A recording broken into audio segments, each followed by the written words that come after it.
Flying Saucers by CG Jung, Chapter 3.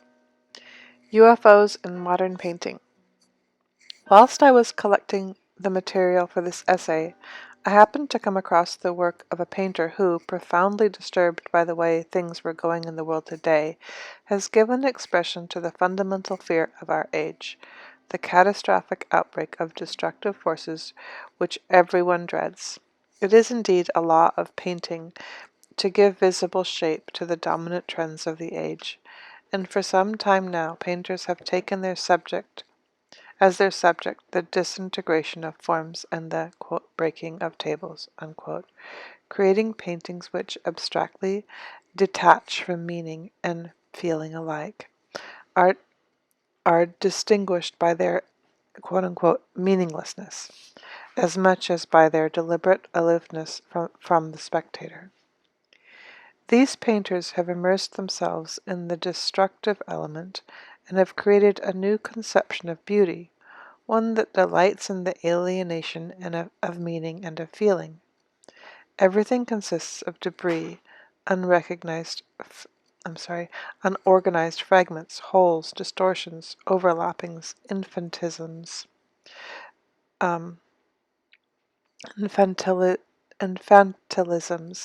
and crudities which outdo the clumsiest attempts of primitive art and belie the traditional idea of skill. Just as women's fashions find every innovation, however absurd and repellent, beautiful, so too does modern art of this kind. It is the quote-unquote beauty of chaos. This is what this art heralds and eulogizes, the gorgeous rubbish heap of our civilization. It must be admitted that such an undertaking is productive of fear, especially when allied with the political possibilities of our catastrophic age. One can well imagine that in an epoch of the quote-unquote great destroyers, it is a particular satisfaction to be at least the broom that sweeps the rubbish into the corner. The painter of Plate 2, so we don't have Plate 2 here, but I will describe Plate 2. So Plate 2 is it's called Nuremberg Broadsheet 1561. So I don't know if that's right, but anyway. The painter of Plate 2 has summoned up the courage to admit the existence of a deep-rooted and universal fear, and express it in his art just as any other artists have dared, or were driven, to choose as their motif the conscious and unconscious will for destruction, and to depict the collapse of our civilization in chaos. They did this with a passionate superiority worthy of Herostratus. Footnote: Herostratus, in order to make his name immortal, burned down the temple of Artemis in Ephesus, 365 BC. So they did this with the passionate superiority of worth of Herostratus, with no fear of the consequences. Fear, however, is an admission of inferiority.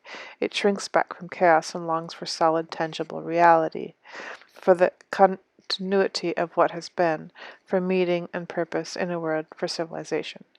It is conscious that all destruction is a result of inadequacy, and that we lack something vital which could halt the onrush of chaos. It must counter the fragmentariness of our world by a striving to be healed and made whole. But since this apparently cannot be found in the present, we cannot even conceive what would make us whole. We have become skeptical, and chimerical ideas of world improvement stand low in the list. The odd panaceas that have finally failed are no longer trusted, or only half-heartedly. The lack of any serviceable or even credible ruling ideas has created a situation that resembles a tabula rasa. Almost anything might appear. The phenomenon of the Ufos may well be just such an apparition. More or less conscious of the analogy with a UFO, the artist, footnote, he was not a saucer addict and had not read the UFO literature, so the artist had painted a round, fiery object rotating in the heavens above the darkening sky. Following a naive impulse to personification, he had given it the suggestion of a face, so that it became a head separated from the body to which it belongs. Like the head, the body consists of flame. It is the gigantic figure of a spectre, sower who went forth to sow, unquote. He sows flames, and instead of water, fire falls from heaven. It seems to be an invisible fire, or, a fire of the philosophers. Footnote. In what follows there are a number of allusions to medieval symbolism, which may perhaps be unknown to the reader. She will find the necessary documentation in my book, Psychology and Alchemy. End of footnote. So, it seems to be an invisible fire, fire of the philosophers, unquote, for the city takes no notice of it, nor does it start a conflagration. It falls unheeded, apparently to no purpose, like seed from the hand of a sower. Like an immaterial essence, the fiery figure strides through the house of the sky, two worlds which impenetrable yet do not touch. As the quote-unquote philosophers, that is, the old masters of alchemy, assure us, their quote-unquote water is at the same time quote-unquote fire.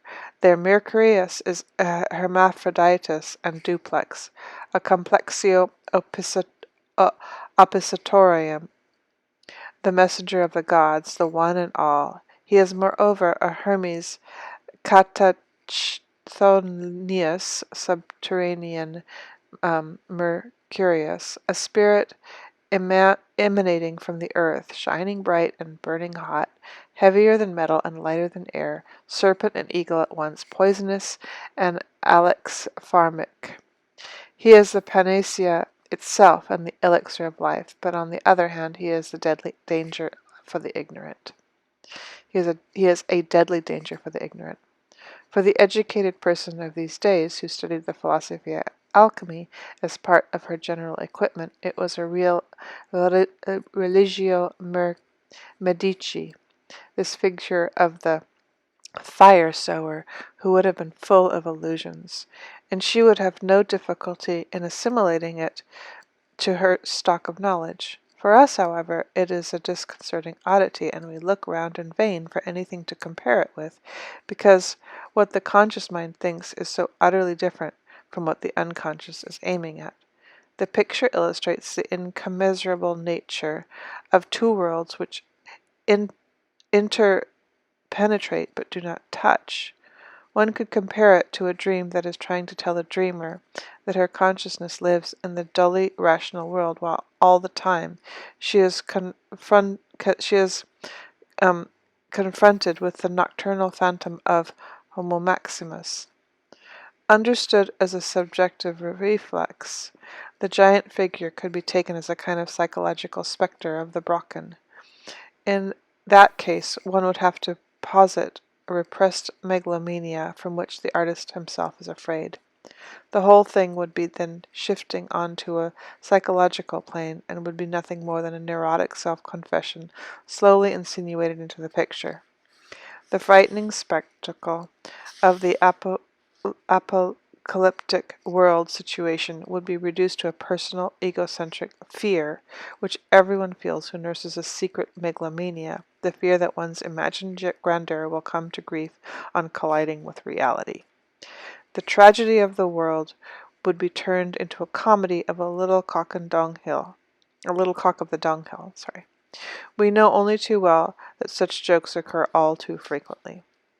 So facile an argument is not sufficient to make this descent from the sublime to the ridiculous appearance of all plausible. The significance of the figure lies not so much in its size and strangeness as in the numinosity of its unconscious symbolical background. If it were no more than a matter of personal vanity and infantile self-assurance, the choice of a different symbol would have been far more appropriate. The figure of a successful and envied rival in one's own profession, for instance, or one that increased the artist's status. But here everything points to the contrary. The figure is in every respect archetypical. It is of supernatural structure, like an archaic king or a god. It consists not only of flesh and bone, but of fire. Its head is round, like a luminary, or like an angel's in Revelation 10.1. Quote, and a rainbow was upon his head, and his face as it were the sun, and his feet as pillars of fire, unquote, or like the starry heads of the planetary gods in the medieval paintings. The head is separated from the body as if to emphasize its independence, and could be compared to the arcane substance of the alchemists, the philosophical gold, the atom non vulgi, the head element or omega element, a symbol that originated in Zosimos of Panopolis, 3rd century AD.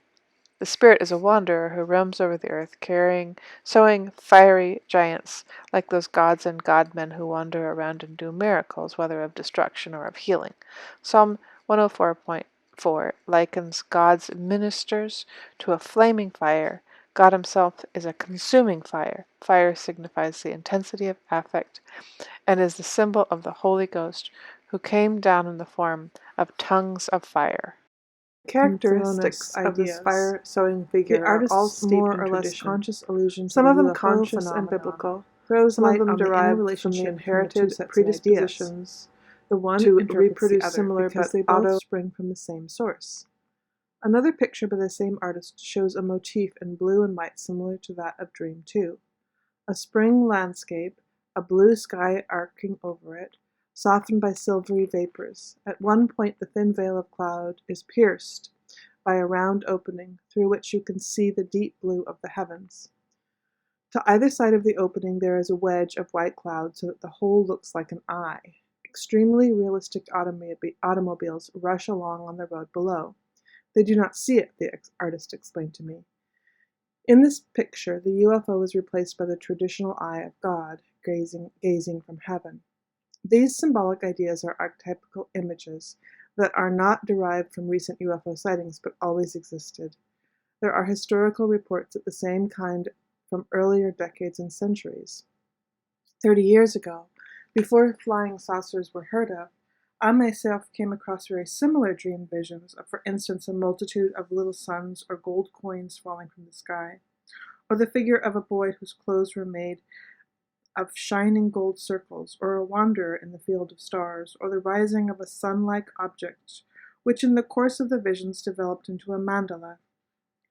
I also remember a picture that was shown to me in 1919 of a town stretching along the edge of the sea, an ordinary modern port with smoking factory chimneys, fortifications, soldiers, etc. Above it there lay a thick bank of cloud, and above this there rolled an austere image, a shining disk derived into quadrants by a cross. Here again we have two worlds separated by a bank of clouds and not touching. From the very beginning, the UFO reports interested me as being very possibly symbolical rumors, and since 1947 I have collected all the books I could get a hold of on the subject. UFOs seem to me to have a good deal in common with Mandala's symbolism, about which I first wrote in 1927 in The Secret of the Golden Flower. Though one would like to give honest eyewitness and radar experts the benefit of doubt, it must nevertheless be stressed that there is an unmistakable resemblance between the UFO phenomena and certain psychic conditions which should not be overlooked in evaluating the observations. Besides affording a possible psychological explanation, the comparison sheds light on the psychic compensation of the collective fear weighing in our hearts. The meaning of the rumor is not exhausted by its being explained as a causal symptom. Rather, it has the value and significance of a living symbol, i.e., a dynamic factor which, because of the general ignorance and lack of understanding, has to confine itself to producing a visionary rumor. The fact that there is a numinous quality about all archetypical products is responsible not only for the spread of the rumor, but also for its persistence. The numinosity of the complex has the further result that it stimulates deeper reflection and more careful research, until finally someone asks, what is the meaning of such a rumor at the present time? What future developments are being prepared in the unconscious of modern people? Long before Pallas Athena sprang, fully armed from the head of All-Father Zeus, anticipatory and preparatory dreams had revolved round this theme and transmitted abortive sketches of it to the conscious mind. It depends on us whether we help continuing events to birth by understanding them and reinforce their healing effect, or whether we repress them with our prejudices, narrow-mindedness, and ignorance, thus turning their effect into its opposite, into poison and destruction. This brings me to a question I have been asked over and over again by my patients. What is the use of a compensation that, because of its symbolic form, is not understood by the conscious mind? Apart from those not uncommon cases where only a little reflection is needed to understand the meaning of a dream, we can take it as a general rule that the compensation is not immediately obvious and is therefore easily overlooked. The language of the unconscious does not have the intentional clarity of conscious language. It is a condensation of numerous data, many of them subliminal, whose connection with conscious content is unknown. These data do not take the form of a directed judgment, but follow instinctive archaic pattern. They follow an instinctive archaic pattern, which, because of its mythological character, is not recognized by the reasoning mind. The reaction of the unconscious is a natural phenomenon that is not concerned to benefit or guide the personal human being, but is regulated exclusively by the demands of the psychic equilibrium. Thus there are times when, as I have often seen, a dream that is not understood can have a compensatory effect, even though as a rule conscious understanding is indispensable, on the alchemical principle quod natura relinquissit imperfectum ars perfectit. What nature leaves imperfect is perfected by the art. Were this not so, human reflection and effort would be superfluous. For its part, the conscious mind often proves incapable of recognizing the full scope and significance of certain vital situations it has created for itself, and so challenges the unconscious to bring up the subliminal context, which however is written not in rational language, but in an archaic one, with two or more meanings. And since the metaphors it uses reach far back into the history of the human mind, its interpreters will need historical knowledge in order to understand its meaning. This is also true in our paintings. It is a picture which reveals its meaning only with the aid of historical amplification. The fear from which it sprang is explained by the collision of the artist's conscious world with a strange apparition that came from an unknown region of her being.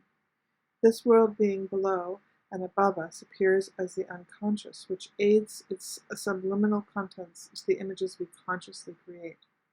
Thus there arises the figure of a Homo Maximus, an Anthropos, and Filius Hominis, a fiery nature, whose godlikeness and numinosity is proved by the fact that they immediately evoke similar figures in our minds, such as Enoch, Christ, and here's a footnote, I am come to send fire on earth, and what will I, if it be already kindled, from Luke 12:49.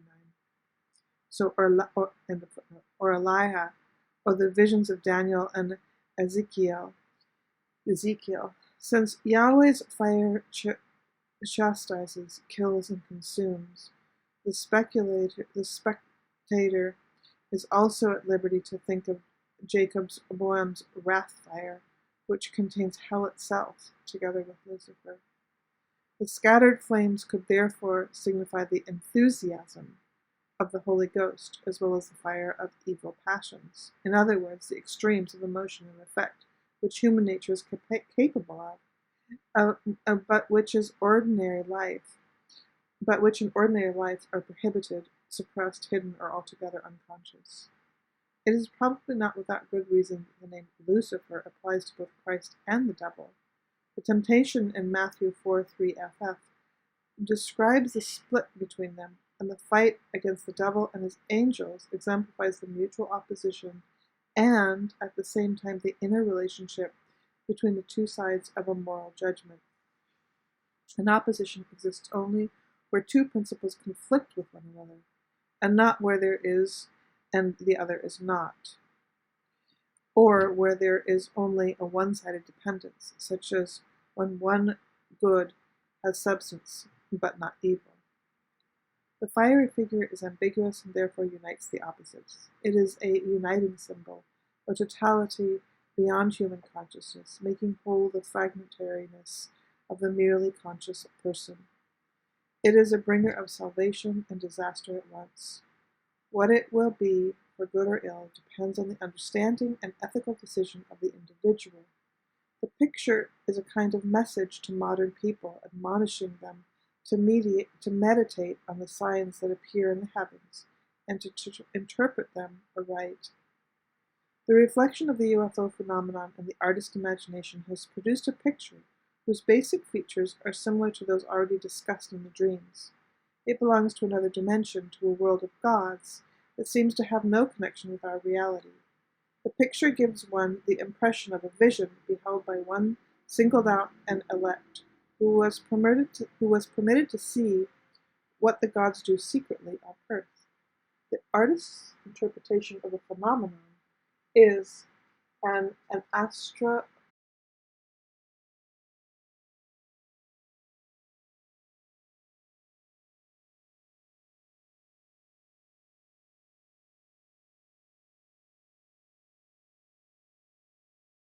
astronomical removal, of the popular view that UFOs are controlled space machines. Plate 3, the fourth dimension. Like the previous painting, this too is contemporary. In order to avoid misunderstanding, I must point out at once that it is painted on canvas, and that the peculiar treatment of the background is not the result of the grain of wood showing through. It was the artist's intention to represent something growing or flowing. Similarly, he uses the skyline of a city to emphasize a horizontal plane cutting through the picture.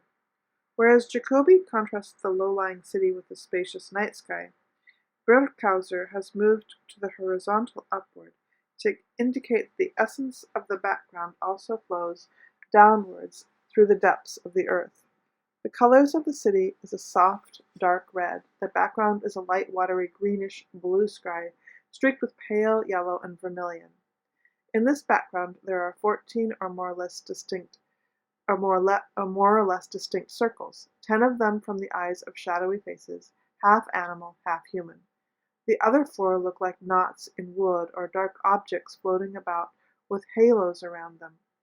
From the mouth of the large face at the top, there issues a stream of water that flows downward through the city. Neither touches the other.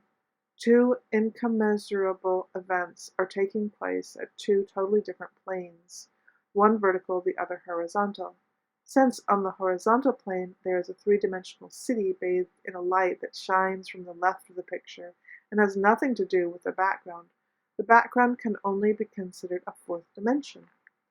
The intersecting lines of the 2 worlds form a cross, city and waterfall. The only discernible connection between the 2 is the downward glance of the eyes and the large face upon the city. The pronounced nostrils and abnormally wide apart eyes show that the face is only partly human. Of the 4 other faces, the only unmistakably human one is on the top left. The face on the bottom left can only be made out very faintly. If we regard the face in the middle, distinguished both by its size and by the fact that the water flows from its mouth, as the main face and as the source, then the ground structure of the picture is a quincunx, and then it's a 5 crosses like the 5 on a dice, but the one on the top left is circled. So like 5 dots on a dice, but the one on the top left is circled. This is the symbol of a quinta essentia, which is identical with the Philosopher's Stone. It is the circle divided into 4, with the center or the divinity extended in 4 directions, or the 4 functions of consciousness with their unity substrate, the self. Hence the quaternity has 3 plus 1 structure, 3 animal demonic faces and 1 human one. This peculiar feature of our picture recalls the quaternity discussed by Plato in the Timaeus, and experienced earlier by Ezekiel in his vision of the 4 Sepharim. One of them has a human face, the other three had animal faces.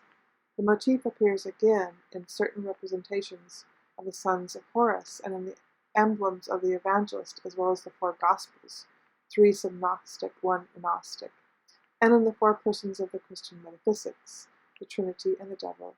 3+1 structure is a motif that runs all through alchemy and was again in the Kabiri scene in Faust. The number 4 as the natural division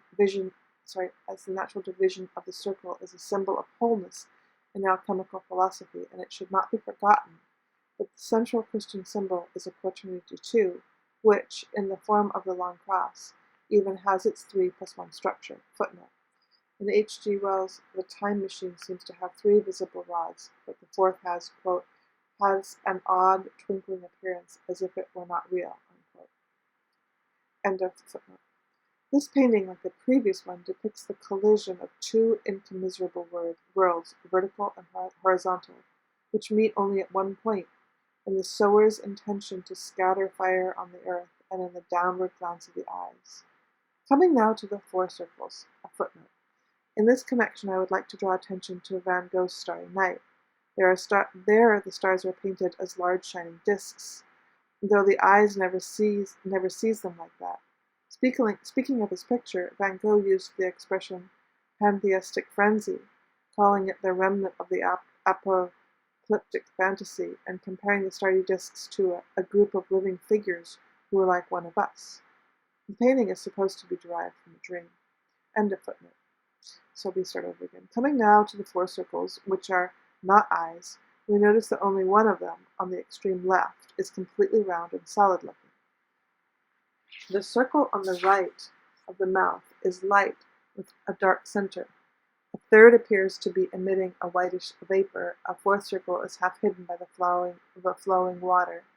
They form a differential quaternity in contrast to the undifferentiated ogdoad of eyes, which, if we disregard the main face, belong to the quaternity with a 3+1 structure. It is difficult to say how much in the main face is animal and how much is human, but since it represents, quote, the source of living water, unquote, quintessence are importable, aqua permanens, vinum ardens, elixir vitae, etc., and appears to have an animal component, its undoubtedly human character is plain enough. One thinks of the figure, quote, having the likeness of a human form, unquote, who appears above the sapphire throne in Ezekiel's version, and of Yahweh's wildness, which so often breaks through in the Old Testament. In Christian iconography, the Trinity consists of 3 human persons, occasionally depicted as a trice phallus, while the 4th, the devil, is traditionally represented as half animal. Our mandala seems to be complementary to the Christian totality. One further fact derives notice. The 2 lower faces, though inverted, are not reflections of the 2 upper ones, but are independent entities representing a lower as opposed to an upper world, or representing a lower as opposed to upper world. Moreover, one of the 2 upper faces is light and the other considerably darker, with pointed ears. In contrast to this opposition, the water flows uniformly from downwards, thus forming a potential. The source lies not only with the earthly horizontal, but also above the middle line of the picture, so that the upper world is characterized as the source of life. Since the 3-dimensional human body is ordinarily thought of as a seat of life and strength, this is compensated by placing the source in the 4th dimension. It flows from an ideal center. The 4th dimension is therefore only apparently symmetrical. In reality, it is asymmetrical, a problem that is of importance both to the nuclear physics and to the psychology of the unconscious. The 4th dimensional background is a vision in the dual sense of seeing and of something seen. It seems to be a matter of pure chance that it has turned out so and not otherwise, when the merest accident could have given it a quite different appearance. The sight of these round blobs aimlessly scattered over a wishy-washy surface, most of them serving for eyes and indistinct animal-human faces, lacking any definite expression, fails to arouse our interest. The picture discourages any attempt to find access to it. For the chance products of nature, if they lack aesthetic charm, have no effect on our sensibilities. Their chancefulness makes the slightest attempt to interpret them like empty speculation. It needs the interest of the psychologist, so often incomprehensible to the layman, to follow up a vague instinct for order, using for this purpose the most primitive of all devices, namely numbers. When there are few or no characteristics that can be compared with one another, number remains an ordering schema. Nevertheless, the little discs or holes are distinctly round, and the majority of them are eyes. It is only by chance, I must repeat this, that numbers and other patterns appear whose exact repetition would be extremely improbable. In such cases, we must refrain from all statistical or experimental thinking, for a probability test of this picture would involve astronomical figures. Investigations of this kind are only possible when a very simple experiment can be repeated over and over again in the shortest time, like Rhine's test. Our picture is a unique and complex occurrence, which, from the statistical point of view, is entirely meaningless, but from the psychological point of view, which curiosities may be meaningful, because the conscious mind is involuntarily impressed by their numinosity. We must therefore take account of them, however improbable and irrational they may appear to seem, just because they are important factors in the psychological process. But I must emphasize that nothing will have to be proved. Since psychology touches people on the practical side, it cannot be satisfied with averages, because these only give information about one's general behavior. Instead, it has to turn its attention to the individual exceptions, which are murdered by statistics. The human soul attains its true meaning not in the average, but in the unique, and this does not count in a scientific procedure. Rhine's experiments have taught us, if practical experiences has not already done so, that the improbable does occur, and that our picture of the world only tallies with reality when the improbable has a place in it. This point of view is anathema to the exclusively scientific attitude, despite the fact that without exceptions there would be no statistics at all. Moreover, in actual reality, the exceptions are almost more important than the rule. This picture allows some conclusions to be drawn as to the nature of the objects appearing in the sky. The sky is not the blue vault we see, nor is it the sun-filled universe. It is a strange fourth dimension containing supernatural beings, as well as dark disks or round holes. If they are holes, then modern physics suggests they may be three-dimensional bodies lacking a fourth dimension. The background has a fluid, watery character in striking contrast to the exclusively fiery nature of the previous picture. Fire symbolizes dynamism, passion, and emotion, whereas water, with its coolness and substantiality, represents the passive object. Detached contemplation, hence the thirst-quenching aqua nocturna and refrigeratum. Footnote, the refreshing cool water of life in paradise after the heat of purgatory. End of footnote. The frigidarium that puts out the fire, like the salamander of alchemy. As old masters say, our fire is water, an identity which, as soon as we think about it, splits into opposites, like the unconscious God image. This seeming mystery is characteristic of all there is. It is so and yet not so, especially on the unconscious, whose reality we can experience only in parables. In the same way, a fourth dimension can be regarded only as a mathematical fiction, an intellectual sophistry, or a revelation of the unconscious, where we have no direct experience of it. The unconscious arrangement of the elements composing the picture therefore suggests that the UFOs are subliminal contents that have become visible, that they are, in a word, archetypical figures. Plate 4. Painting by Yves Tanguy. The painting by Yves Tanguy dates from the year 1927, thus anticipating by more than a decade the great bombings of cities. For this is what the picture brings to mind. As a contemporary painting, it usually rather difficult to interpret. The typo there. because its whole aim is to abolish meaning and form and replace them by something strange. I have followed the method of showing it to as many different people as possible, in this way conducting a kind of Rorschach test. Most of them took the black and white background, which combines a minimum of intelligibility and a maximum of abstraction, to be a plane surface. This is supported by the fact that the light causes the 5 central forms to cast shadows. It can be seen that these shadows fall on the plane. The interpretation of this varies considerably.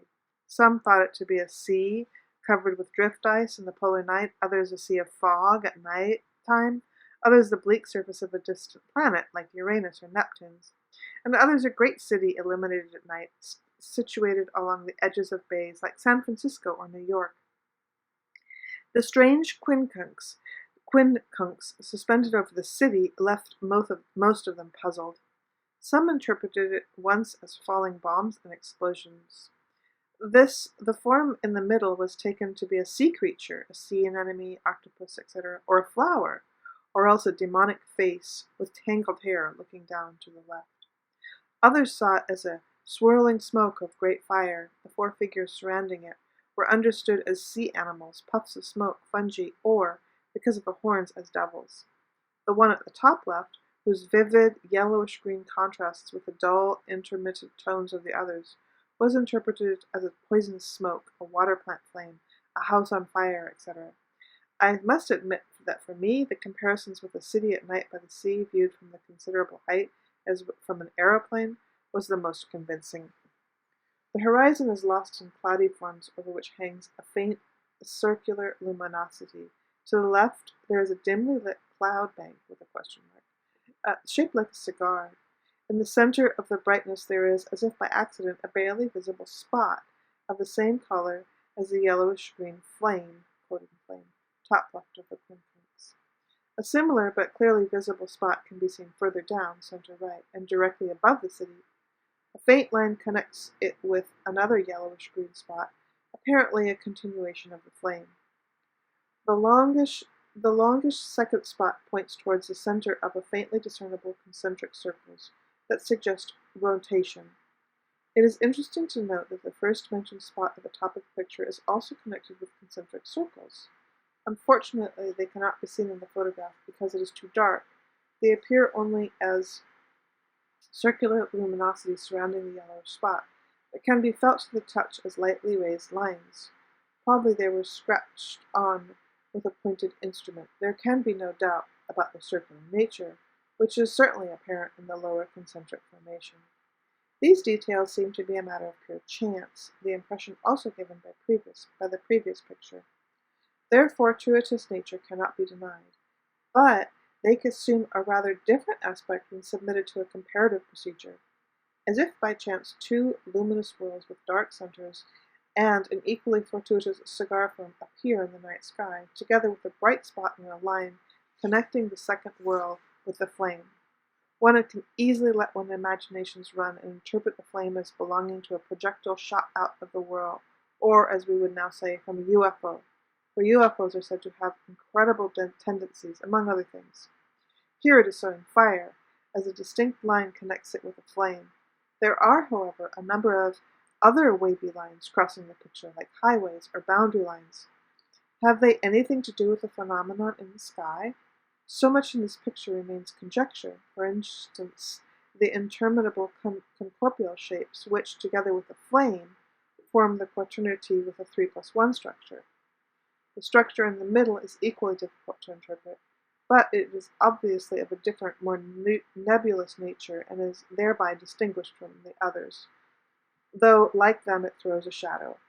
The description of the picture would be incomplete if I omitted to mention that an important factor which reveals itself on closer examination, the cylindrical follicle cloud, there's a question mark there, is aimed straight at the topmost luminous whirl, and this could be interpreted sexualistically as cohabitation. Similarly, from the lower whirl, a little flame leaps out, which is connected in turn with a big flame on the left. The latter, in psychological terms, is the one differentiated from the 3. The one differentiated function contrasts with the 3 undifferentiated functions, hence the main function, or alternately the inferior function. The four together form an unfolded total symbol, self in its empirical aspect. The name of one of the Gnostic deities is Barabello, God is four. According to an early Christian idea, the unity of the incarnate God rests on the four pillars of the Gospels, representing the 3+1 structure, just as the Gnostic monogenes unigenitus, only begotten, stands on the tetrapeza, four-footed table. Christ is the head of the Church. As God, he is the unity of the Trinity, and as the historical Son of Man and Anthropos, he is the prototype of the individual inner human and at the same time the cumulation, goal, and totality of the empirical human. Thus we arrive at an apparently fortuitous picture of a hierogamos taking place in the heavens, followed by the birth of a Savior and his epiphany on earth. The picture is distinguished by a strongly marked horizontal axis. The vertical axis is expressed in the Trinity, and more dramatically by the heavenly origin of the fire. The comparison with the bombing is not so far-fetched. Since the time the picture was painted, the possibility was in the air, both as a memory of the past and a premonition of the future. The UFOs in the sky and the remarkable happenings down below together constitute an impressive vertical, which could be interpreted as the intrusion of a different order of things. The accent lies, without doubt, on the quincunx, which we have dealt with above. It is a decidedly enigmatic structure, and this obviously accords with the artist's intention. He has undoubtedly succeeded in expressing the bleakness, coldness, lifelessness, and cosmic inhumaneness and indefinite desolation of the horizontal, despite the association city. He thus confronts the tendency of this kind in modern art to make the object unrecognizable and to cut off the sympathy and understanding of the beholder, who, rebuffed and confused, throws back on herself. The psychological effect is very like that of a Rorschach test, where a purely fortuitous and irrational picture appeals to the irrational powers in the imagination and brings the observer's unconscious into play. When her extroverted interest is snubbed in this way, it falls back on the subjective factor and increases the latter's energy change, a phenomenon that was observed very clearly in the original association tests.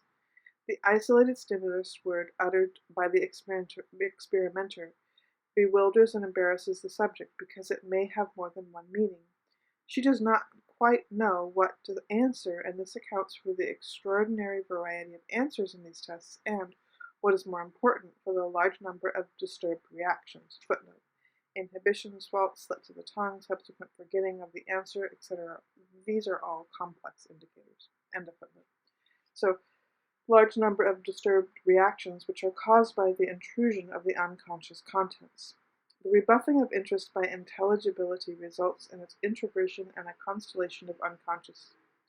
Modern art has the same effect. We can therefore attribute to it a conscious or unconscious intention to turn the beholder's eyes away from the intelligible and enjoyable world of the senses and to enforce a revelation of the unconscious as a kind of substitute for the loss of human surroundings. This is also the intention of the association experiment and the Rorschach test.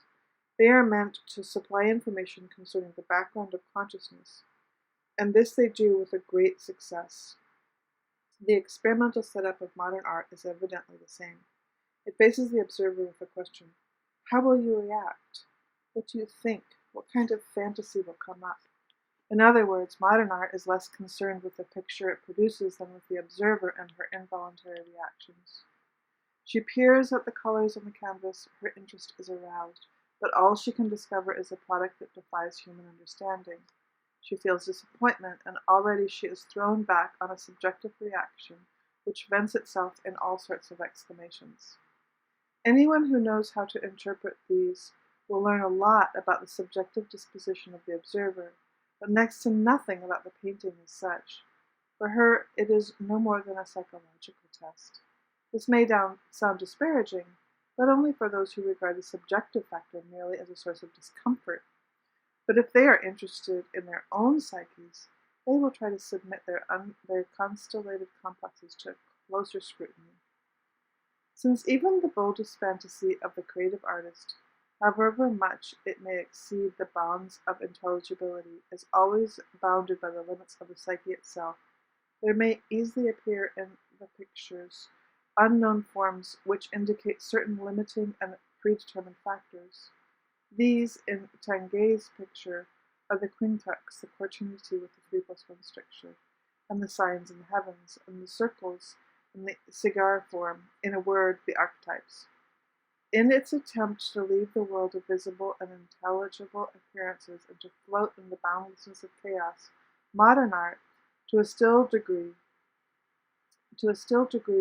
than a psychological test, evokes complexes which have sloughed off their usual personal aspect and appear as what they originally were, namely primordial forms of the instincts. They are superpersonal, collective unconscious nature. Personal complexes arrive whenever there are conflicts with the instinctual makeup. These are the points of a faulty adaptation, and their sensitivities releases of affects which tear the masks of adeptness off the face of civilized human. This also seems to be the goal that modern art is indirectly aiming for. For all the appearance of extreme arbitrariness and boundless chaos, the loss of beauty and meaning is compensated by a strengthening of the unconscious. And since this is not chaotic but pertains to the natural order of things, it is to be expected that forms and patterns will arise, which are indicative of this order. This seems to be the case in the examples we have been discussing. As though by chance there appear in the chaos of possibilities unexpected ordering principles, which have the closest affinities that the timeless psychic dominance, but at the same time have conjured up a collective fantasy of our technological age and painted it in the skies. Pictures of this kind are rather rare. Pictures of this kind are rather rare, but not undiscoverable. For that matter, relatively few people have seen an UFO, yet there can be no doubt about the existence of the rumor. It has even attracted the attention of hard-headed military authorities, despite the fact that for sheer improbability it outdoes anything I have said with the meaning of the pictures. Anyone who wants to get an independent idea of the scope of UFO legend should read Edgar Seaver's Flying Saucers über Südafrika. Though open to attack at many points, it gives one some notion of the efforts an intelligent and well-meaning person has to make in order to come to terms with the UFOs. It is undoubtedly a challenging matter that has caused the author to move heaven and hell, but what he unfortunately lacks is a knowledge of the psychology of the unconscious, perhaps the most important thing here. His book sets forth all the earlier and recent attempts at explanation based on scientific and philosophical premises, but also, unfortunately, an unverifiable theosophic assertions. Lack of discrimination and credulity, which elsewhere would be vices, here serve the useful purpose of bringing together a collection of heterogeneous speculations on the UFO problem. Anyone who is interested in the psychology of the rumor will read this book with profit, for it offers a comprehensive survey of the psychic phenomenology of the UFO.